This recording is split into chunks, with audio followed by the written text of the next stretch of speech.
Buenos días, compañeras y compañeros. Para mí siempre es un enorme placer estar con los compañeros y compañeras del sindicato. En el currículum, que siempre estas cosas hay que hacerlas, porque siempre piden currículum. Yo digo, en el sindicato no nos hace falta, yo creo que nos conocemos todos, pero bueno, no está de más saber que además de este trabajo tenemos otros muchos y que realizamos muchas cosas. Desde la propia organización intervenimos en muchos ámbitos y estamos en muchos foros que muchas veces se desconocen dentro del propio sindicato, dentro del ámbito sindical que nos movemos, que es más puramente laboral. Pero que todo ese trabajo luego tiene una repercusión directa en lo que es la propia acción sindical, es lo que llamamos el trabajo político dentro de lo que es el sindicato, y eso es importante también estar ahí para poder hacer una labor que luego repercute entre lo que en la propia acción sindical, la propia acción que desarrollamos en las empresas. Yo quiero primero que nada agradecer a las compañeras de la Federación de Comercio, Hostelería, Turismo y Juego, primero la organización de estas jornadas, que sé con todas las dificultades, soy consciente de ello, de las dificultades con las que se organizan cualquier evento de estas características. Agradeceros a todos vosotros y a todas vosotras la asistencia, porque por mucho que organicemos, si no venís, si no acudís a estos actos, a estos eventos donde nos nutrimos todos y todas del trabajo que cada uno hacemos, vosotros desde vuestro lado y nosotras desde el nuestro, y aquí solemos aprender muchísimas cosas los unos de los otros y las unas de las otras. Por eso quiero felicitaros, sobre todo por la organización de esta jornada y por poder en estos momentos compartir toda esta experiencia que estamos trasladando a la sociedad en general y a las empresas en particular.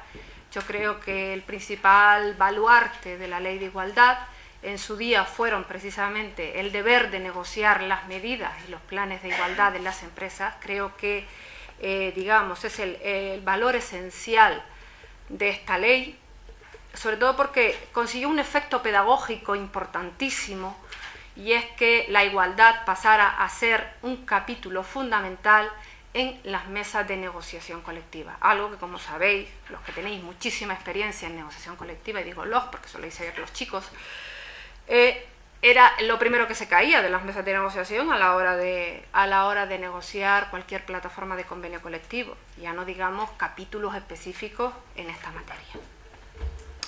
Desde entonces, desde el año 2007, que conseguimos introducir en la ley, y además costó muchísimo mantenerlo, lo que es el deber de negociar, y hablo en persona porque fuimos las organizaciones sindicales en general y la Unión General de Trabajadores muy en particular, quien se encargó de defender a capa y espada el deber de negociar la igualdad en los convenios colectivos. Defenderlo no solo en el marco del diálogo social, sino también defenderlo luego en el Congreso de los Diputados, cuando se pensaba, sobre todo por el partido que todavía hoy está en la oposición, que esto del deber de negociar los planes de igualdad era una majadería de los sindicatos. Afortunadamente conseguimos que se mantuviera y esperamos que así siga siendo, ¿no? Digamos que los avances son lentos. Estamos hablando de una materia nueva y novedosa que, si bien para las que llevamos muchos años trabajando en esto ya estamos como muy aburridas del tema, seguimos comprobando día a día cómo lo difícil que es dar un paso y lo fácil que es retroceder en todas estas cuestiones. Nos ha costado mucho tiempo conseguir que la igualdad de oportunidades de trato entre mujeres y hombres sea materia esencial en los convenios colectivos, materia esencial de negociación y materia de la que se habla en distintos foros, pero también somos conscientes de lo fácil que es volver hacia atrás. Un claro ejemplo de ello lo tenemos en la última ley que aprobó el Gobierno, que es la Ley de Reforma de la Negociación Colectiva. Y un poquito yo les decía a las compañeras, ¿pero qué queréis que os cuente de los planes de igualdad si vosotras sabéis más que yo? ¿Por qué? Porque estáis ahí, vosotros sois las que lo negocian. Yo me conozco la teoría, me conozco los espacios en los que se negociaron, cuál era el objetivo cuando planteábamos esta medida en la mesa de diálogo social, me conozco cuál era el criterio, pero no conozco luego la práctica, porque vosotras ahí sí que estáis bregadas y bregados también. Los compañeros que estáis aquí, pues seguramente muchos de vosotros estáis o habéis estado en mesas de negociación. Hago mía las palabras de María José, la cual agradezco a los compañeros su presencia en la negociación de los planes de igualdad, y reitero además que no solo es una obligación como negociadores, sino que además es un deber como compañeros, compañeras, porque yo creo que además los temas de igualdad deben negociarse desde la doble vertiente, tanto de la vertiente masculina como de la vertiente femenina. Y eso, cada uno tenemos nuestro granito de arena que aportar, pero es que no solo hablamos de igualdad. Y ahora enlazo con lo siguiente que quería decir, porque aquí estamos para hablar de todo, ¿no? Y es que seguimos siendo, la negociación colectiva sigue siendo el talón de Aquiles de la organización. Apenas estamos presentes, pues figuramos el 14% de la representación de negociadores. Es decir, las mujeres no estamos todavía en las mesas de negociación.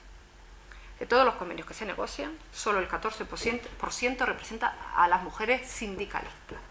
Eso no es en esta federación precisamente donde ocurre. Creo que de ese 14%, pues seguramente el 10% pertenecerán a los convenios que se negocian en este sector, en esta federación, concretamente en los sectores de esta federación, pero efectivamente sigue siendo nuestro talón de Aquiles. Y digo nuestro talón de Aquiles por una cuestión bien sencilla. Vamos a ver, en la negociación colectiva todos tenemos nuestro granito de arena que aportar, pero también tenemos una visión diferente y que por eso no tiene por qué ser peor, sino simplemente distinta.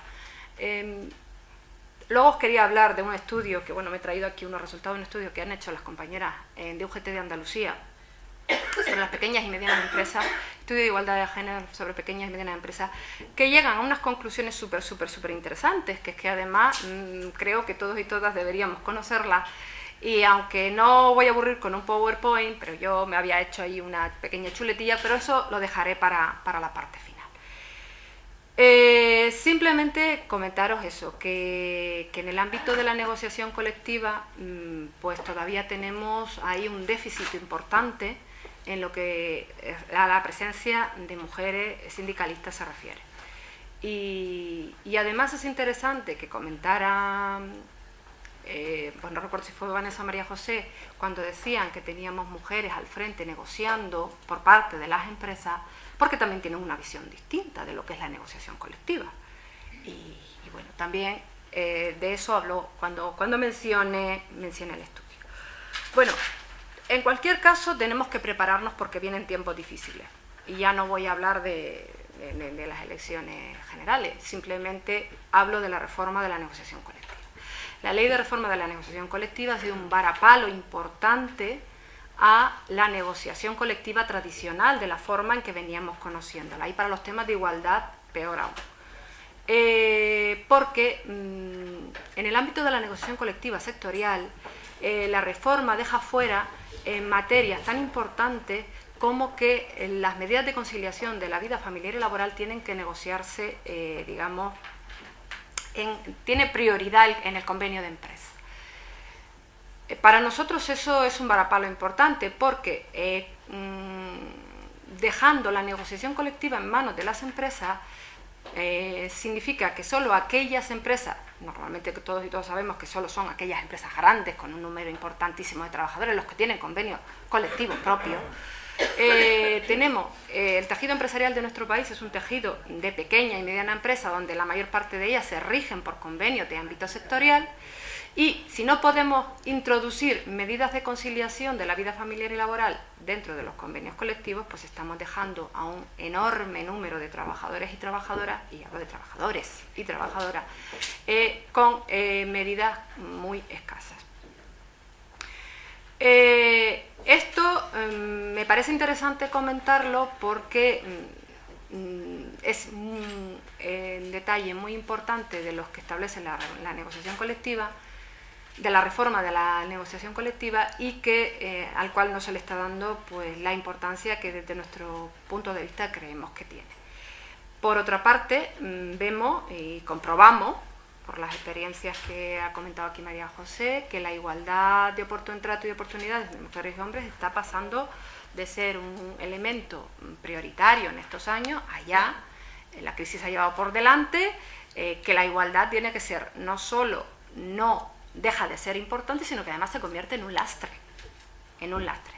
Cuando todos los estudios, todas las estadísticas, todos los trabajos que se han realizado en ese sentido demuestran que las empresas que son más igualitarias, que las empresas que tienen mujeres en puestos de responsabilidad son más productivas, resisten mejor la crisis económica, donde hay más mujeres, digo empresas sobre todo que mantienen plantillas equilibradas, y no digo empresas feminizadas, digo empresas con plantillas equilibradas, porque los equilibrios son esenciales. Y pues evidentemente suponen que, como digo, resisten mejor la crisis, aguantan mejor. De hecho, el empleo femenino está aguantando mejor la crisis económica que el empleo masculino. Además, estas son palabras que hago mías de la Secretaría de Estado de Empleo, Marilu Rodríguez. Y evidentemente las mujeres, los casi 8 millones de mujeres que ya estamos en el mercado laboral, no van a dejar sus puestos de trabajo para volver a sus casas. El 60-69% de mujeres que salen de las universidades ya son mujeres, son mujeres, quiere decir, de los licenciados son mujeres, y la mujer ya se ha incorporado de una forma pues fundamental al mercado laboral, y evidentemente no va a volver a dejar sus trabajos para volver al hogar, a criar de la familia, por mucho que se empeñe la derecha más rancia y conservadora. En cualquier caso, si bien es verdad que eso no va a suceder, seguimos teniendo muchísimas carencias en el mercado laboral. Vosotros además pertenecéis a una federación donde se dan muchísimas desigualdades, muchísimas desigualdades. ¿Por qué? Con ser una federación, digamos, con un ámbito sectorial, con muchos de los sectores bastante feminizados, precisamente es en esta federación donde se producen las mayores desigualdades en la contratación, desigualdades en el empleo, en la jornada laboral, donde hay una enorme presencia de mujeres en el empleo a tiempo parcial, desigualdades en las retribuciones que pues eso, que cuando el trabajo lo desarrolla o lo desempeña un señor, pues tiene un salario X, cuando es una señora el mismo trabajo, pues habitualmente suele ser con un salario Y, que a veces no aparece en el convenio colectivo, evidentemente no puede aparecer en el convenio colectivo, pero al final resulta que a final de mes, por H o por B o por I o por las letras que queráis, el señor se lleva un salario mayor a casa. Eso es así. Y ya no digamos lo que es la clasificación profesional. Y además es un sector en el que abordar la clasificación profesional es esencial, porque existe una infravaloración del trabajo de las mujeres brutal. Es así, porque se infravalora el trabajo de las mujeres.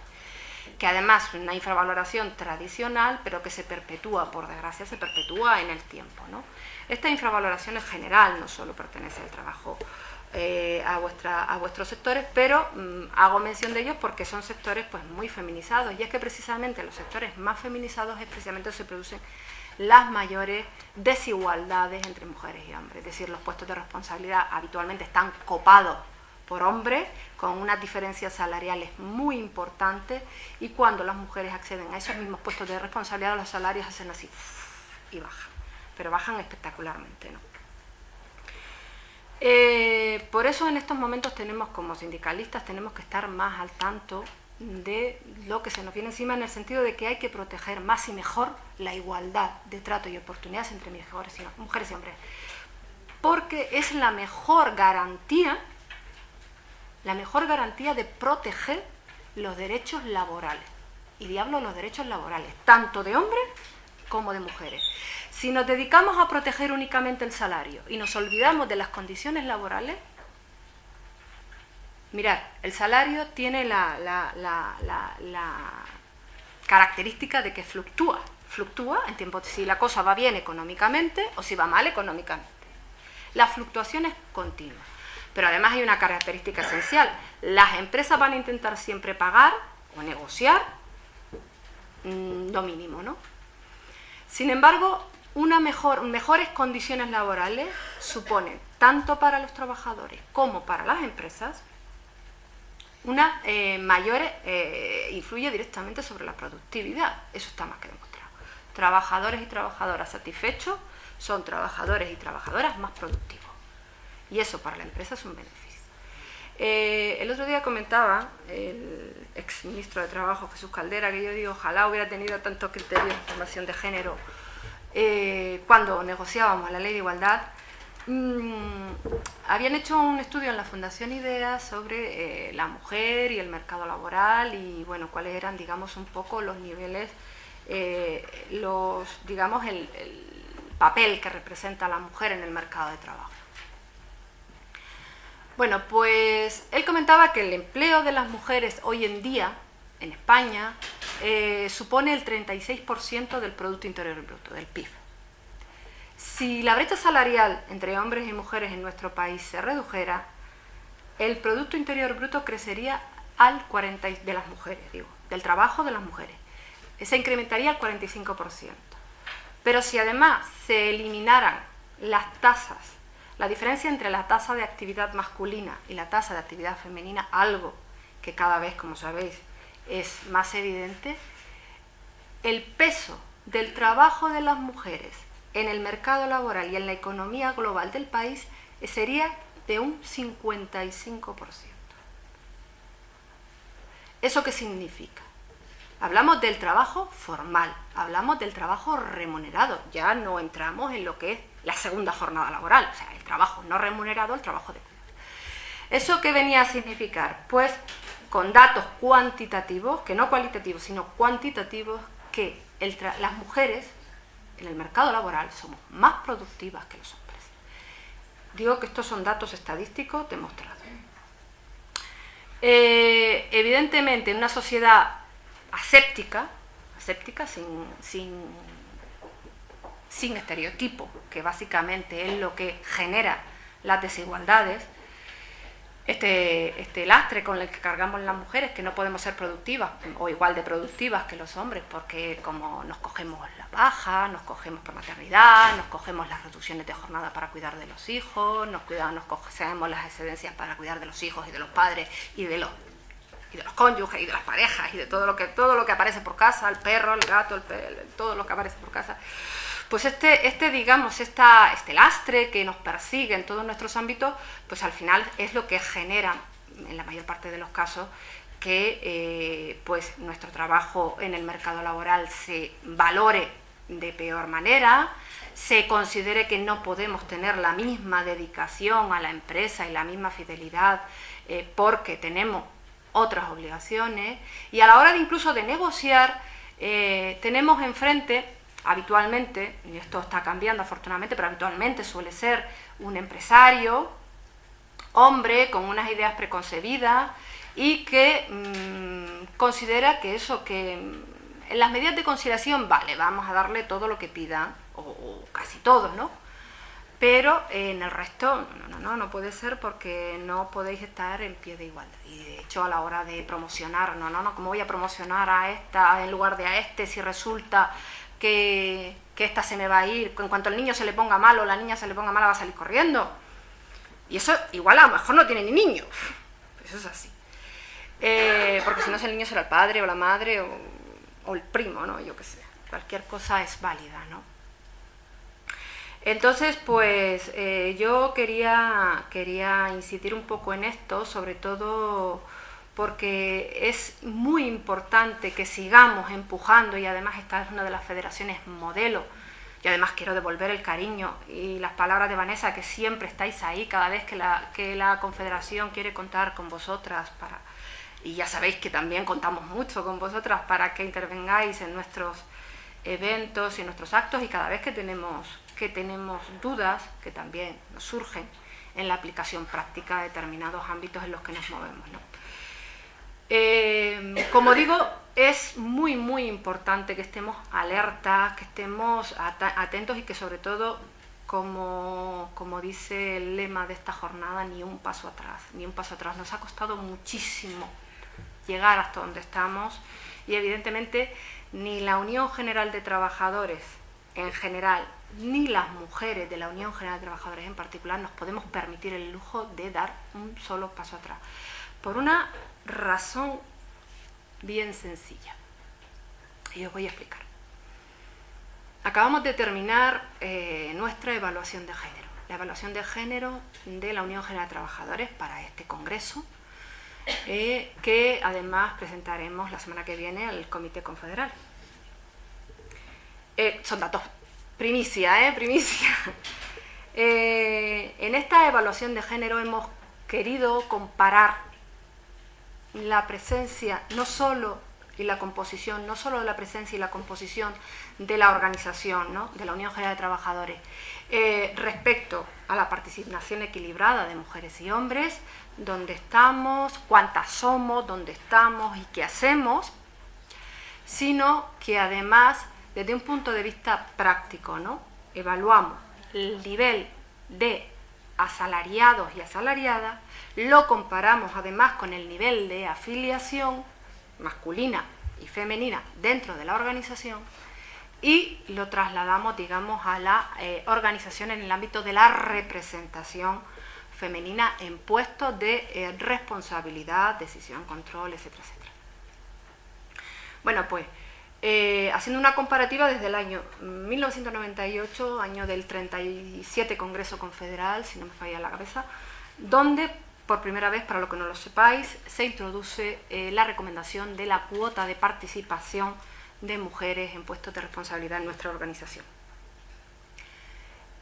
Los datos son sorprendentes, curiosos y nos vienen a poner de manifiesto que es absolutamente necesario no dar ni un solo paso atrás con el tema de la igualdad. Mirad, el nivel de asalariados y asalariadas ha crecido, sobre todo asalariadas, ha crecido tanto que digamos que estamos a muy poquitos puntos porcentuales por debajo de los trabajadores varones. Es decir, que la tasa de, no tanto ya de actividad, sino de empleo, cada vez está más igualada. En números absolutos estamos en torno a los 7.900.000 para ellos, 7.200.000 casi para ellas.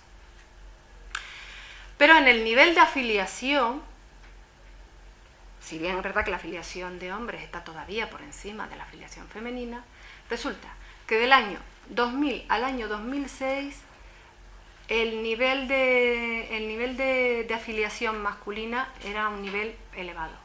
Pero del 2006 al 2010, ¿sabéis lo que ha hecho? Así, ha caído en picado. El nivel de afiliación de mujeres desde el año 2000 es más lento, pero a partir de 2006 es así, se incrementa la gráfica y actualmente el nivel, la tasa afiliativa femenina en la Unión General de Trabajadores es muchísimo mayor que la tasa de afiliación masculina. Esto es una federación donde el nivel de afiliación femenina creo que ya supera el nivel de afiliación masculina, pero es que ya hay más federaciones y además de las consideradas poderosas dentro de nuestra organización, que donde la tasa de afiliación femenina, la tasa no, el porcentaje de afiliación femenina es muchísimo superior a la afiliación masculina.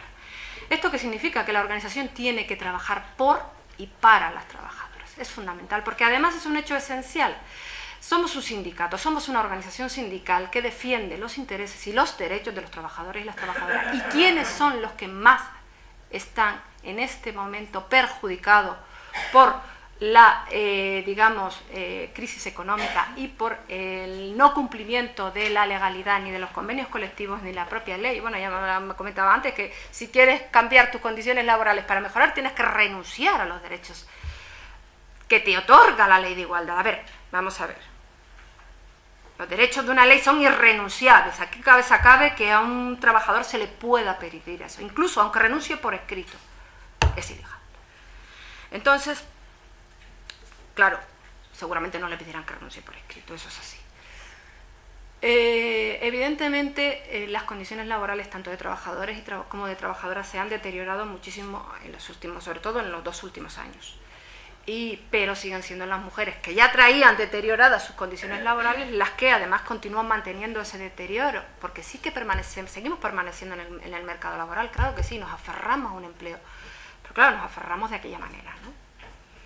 Entonces, pues ¿qué ocurre? Que al final pues somos nosotras las más perjudicadas por estas medidas anticrisis que están tomando pues tanto el gobierno a nivel general como las comunidades autónomas en el ámbito más sectorial, más regional, perdón.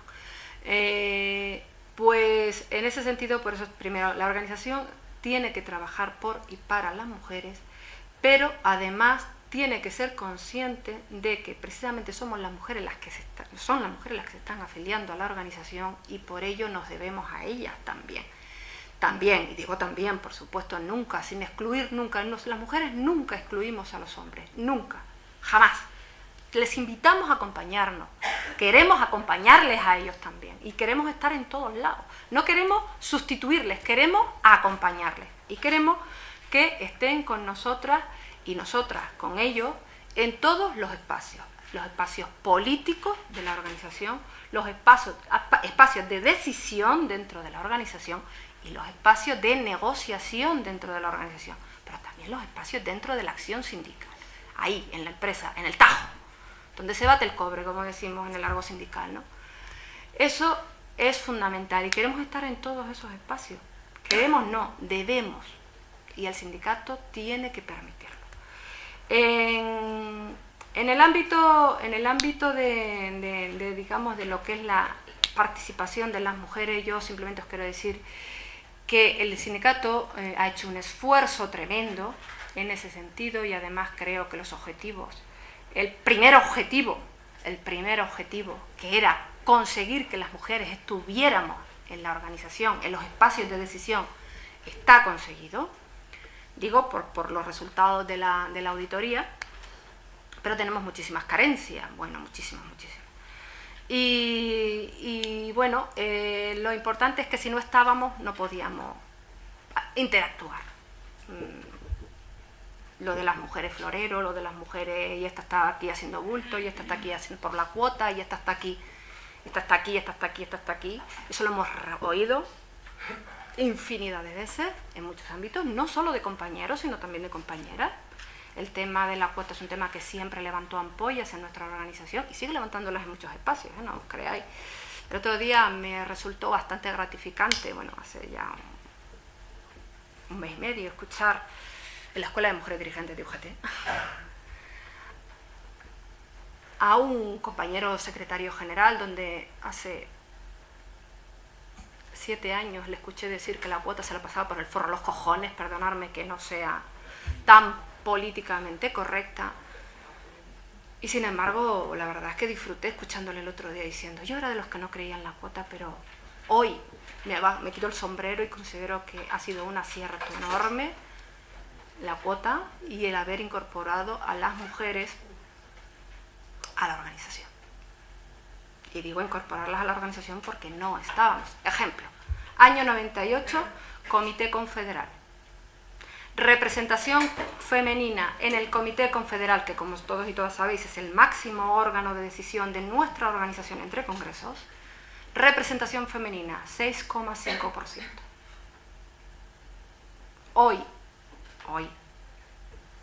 40 Congreso Confederal, y hoy, la semana que viene, 39,5% de representación femenina, casi representación equilibrada. Nos faltan unas decimitas, pero ahí tenemos en cuenta que no sabéis que el Comité Confederal se constituye de una forma determinada, y muchas veces, aunque por organización venga hombre y mujer, pues digamos que en el conjunto, en el global, hay todavía algunos desequilibrios, básicamente porque los secretarios generales pues son chicos, en la mayor parte de los casos, ¿no? Y hay organizaciones que solo vienen el secretario general, por eso siempre hay un desequilibrio. Pero eso significa, os puede dar una idea de cómo hemos avanzado. Año 98, Congreso Confederal, 37 Congreso Confederal, 8 mujeres delegadas de 800 delegados al Congreso, 8 mujeres. Año 2009, 40 Congreso Confederal, 254 mujeres al Congreso Confederal, delegadas, representación femenina mayor, estuvimos en torno casi a las 375, 350, 50-75 entre invitadas y delegadas, pero digamos que la presencia femenina en todos nuestros ámbitos está, digamos, garantizada, conseguida, y está ahí. Ahora, digamos que la pata, digamos, el hándicap, lo tenemos donde lo tenemos. las mujeres estamos, hay una segregación importantísima de la presencia de las mujeres dentro de la propia organización. Esa segregación de la que hablamos en el mercado laboral, luego la trasladamos al sindicato, eso es así. Y todavía tenemos muchos espacios que ganar. Y digo ganar porque esto lo tenemos que ganar. Y son los espacios llamados de poder, porque hay muchas secretarías donde hay una altísima representación de mujeres, pero son las llamadas secretarías pues de carácter social, por no darle un nombre, otro nombre, ¿no? La secretaría de carácter social. Esta además segregación, ya lo sabéis, que se traslada no solo al sindicato, también se traslada a los ministerios y a los gobiernos y a las instituciones y a las comunidades autónomas. En fin, esto parece que nos persigue, ¿no? Pero bueno, esto está en nuestras manos cambiarlo, evidentemente, tanto de los compañeros como de las compañeras, y seguir las mujeres porque tenemos que creérnoslo, que somos capaces de dirigir, sin ningún problema, y que tenemos derecho a equivocarnos también, reivindicamos ese derecho. Y los compañeros también tienen que concienciarse de que efectivamente las compañeras son capaces de dirigir. Esto es una labor de concienciación de todos y de todas. Además decía este secretario general que necesitamos un cambio de mentalidad, sobre todo de mentalidades, porque a veces cuesta mucho trabajarse la cabeza, ¿no? La idea la tenemos clara, pero luego viene pues eso que hemos inculcado desde el año desde tiempos inmemoriales, en que no sale solo, tanto a nosotras como a nosotras, a ellos como a nosotras, ojo, que esto no es un lastre únicamente, no tiene nada que ver con los hombres, con el hecho de ser hombre, con el hecho de ser mujer. Sí es verdad que tiene que ver con una visión, y no sé si me estoy pasando de tiempo, bueno, dos minutos más. Tiene mucho que ver con lo que, pues, del famoso estudio que os he hablado, el lazo con el estudio, y con esto acabo, ¿no? Este estudio que se habían hecho las compañeras en Andalucía, más allá de ser un estudio muy importante, porque es un estudio cualitativo que está hecho a través de entrevistas que se mandan a empresas y a representantes sindicales de las empresas, también en algunos casos donde no había representación sindical se ha utilizado la vía del trabajo, pues te da una visión muy clara de un poco del mercado laboral, sobre todo en ámbitos que no controlamos mucho, que son las pequeñas y medianas empresas, y digo que no controlas mucho desde el ámbito confederal. Y entonces pues te sorprende lo que tú ya sabes, pero bueno, ya verlo con resultados cuantitativos te satisface, porque dices, oye, pues no estoy equivocada, ¿no? Digamos que ellas hacen como una especie de, unos cuestionarios que rellenan y tal. Cuando preguntan a un trabajador o trabajadora si considera, un delegado sindical, hombre o mujer, si consideran que su empresa hay de discriminación, casi siempre las respuestas son diferentes si es hombre o mujer. Es curioso. Por eso digo que es absolutamente importante que las mujeres estemos también en las mesas de negocio. Porque si se le pregunta a él, no. Discriminación aquí no, aquí se trata a todo el mundo por igual. Si se le pregunta a ella en la misma empresa, siendo además responsable sindical en la misma empresa, pues empieza a ver que sí que hay diferencias de trato, diferencias a la hora de adjudicar determinadas responsabilidades, a la hora de realizar incluso determinadas actividades, y por supuesto en el tema salarial, fundamental, por una cuestión bien sencilla, porque el tener un teléfono móvil o un coche de empresa para ellos no es nada importante, pero para ellas sí, casi siempre son ellos los que tienen el teléfono móvil y el coche de empresa, y ellas no. Digamos que son unas prerrogativas habitualmente porque yo tengo mayor disponibilidad, y entonces por eso ellos no lo consideran que eso es un salario, ¿no? Pero eso es salario, y además está recogido por el propio Tribunal Supremo que eso es salario. Decía que la encuesta llegaba a decir que, pues además de que tenían una visión diferente, tanto ellos como ellas, a la hora de abordar las situaciones de discriminación en las empresas, luego a mí lo que me pareció más importante fue, digamos, los resultados finales en cuanto si se entrevistaba o, digamos, se analizaba una empresa con una alta presencia femenina en puestos de responsabilidad o una empresa que no tuviera mujeres en puestos de responsabilidad, en decisión, en la dirección, en departamentos de recursos humanos y en estos ámbitos, ¿no? Decía que en el 74% de las empresas en las que hay una o dos mujeres en puestos directivos no se tiene en cuenta el sexo de las personas y el puesto a ocupar en los procesos de selección. Importante. Lo que sí ocurre en el 57% de los casos en los que no hay directiva. Curioso. La eventualidad no afecta mayoritariamente a las mujeres, ni la mayoría de los contratos a tiempo parcial están en sus manos. Si bien, en este caso, los resultados, siendo más favorables cuando hay directiva, tampoco difieren demasiado de lo que significa cuando no hay directivas, en las empresas donde no hay directivas. Las formas de promocionar en las empresas que hay mujeres directivas, las formas de promocionar son mucho más accesibles y conocidas para todo el mundo. La presencia favorece también la igualdad de promoción en ambos sexos, en el 68% de los casos estudiados frente al 39% de los que no hay ninguno. Y la formación se programa de manera que pueda ser accesible a toda la plantilla. Son más las empresas sin mujeres en puestos de dirección que cuentan con pluses e incentivos para los que es necesario trabajar con contrato indefinido o a tiempo completo, y en las que existen diferencias salariales entre mujeres y hombres dentro de una misma categoría. El rechazo al acoso sexual es inferior cuando no existen jefas en las plantillas, situándose en el 8% frente al 3%, y las bromas y comentarios de contenido sexual son mucho más habituales en las empresas donde no hay jefes que en las empresas que hay jefes. Únicamente en materia de conciliación de la vida laboral y personal, las empresas sin directivas obtienen mejores resultados que las que cuentan con ellas. En el 62% de los casos se considera la actitud de la empresa favorable a la conciliación, frente al 60% de las empresas en las que sí existen mujeres en sus plantillas. Como veis, voy terminando. Como veis, este informe viene a demostrar lo que ya decimos, que más mujeres en puestos de dirección son absolutamente necesarias para mejorar incluso el acceso y la permanencia de las mujeres en el ámbito de las empresas, pero además a mí me resulta muy curioso este último detalle porque viene a confirmar el hecho de que muchas veces muchos compañeros me decían: es que tengo una jefa, y ¡jo, qué dura soy! Cada vez que le pido una medida de conciliación es que se me echa encima, parece mentira que sea mujer. Y esto tiene una facilísima explicación. Las mujeres consideramos que no solo las mujeres tenemos que cogernos las medidas de conciliación, las medidas de conciliación son para hombres y para mujeres. Y por tanto, debemos negociarlas para ellos y para ellas. Y evidentemente, si hay que meter una mediación positiva en la que permita que ellos cojan estas medidas, pues se mete y no pasa nada. Igual que no pasa nada si se mete una mediación positiva para contratar más mujeres que hombres en un sector donde esté masculinizado. Eso es así, o en una categoría profesional, o para que promocionen ellas en lugar de ellos. Pues esto es tan sencillo como eso, ¿no? Yo simplemente, pues ya me estoy pasando en el tiempo, además yo hablo mucho, lo sabéis, los que me conocéis, y puedo estar aquí hablando toda la mañana. Simplemente, de verdad, haceros la advertencia de que necesitamos estar muy alerta, de que las medidas de conciliación tienen que dejar de ser el farol en el que basamos nuestra negociación, el que la igualdad de trato y oportunidades entre mujeres y hombres no puede basarse única y exclusivamente en la conciliación de la vida familiar y laboral.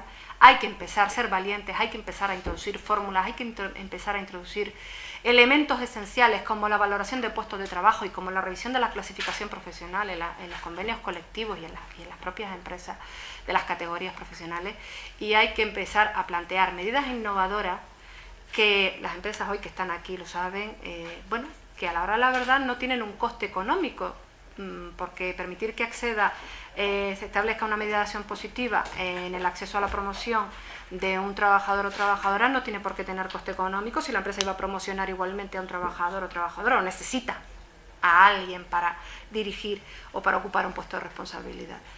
Y yo creo que además es esencial que estemos al tanto, que no permitamos ni un paso atrás en la pérdida de derechos en materia de igualdad. Por supuesto, jamás la renuncia, y no a dejar en la negociación colectiva de lado las materias de igualdad que deben seguir siendo prioridad en nuestros convenios colectivos y, por supuesto, en los planes de igualdad. Muchas gracias. Muchas gracias.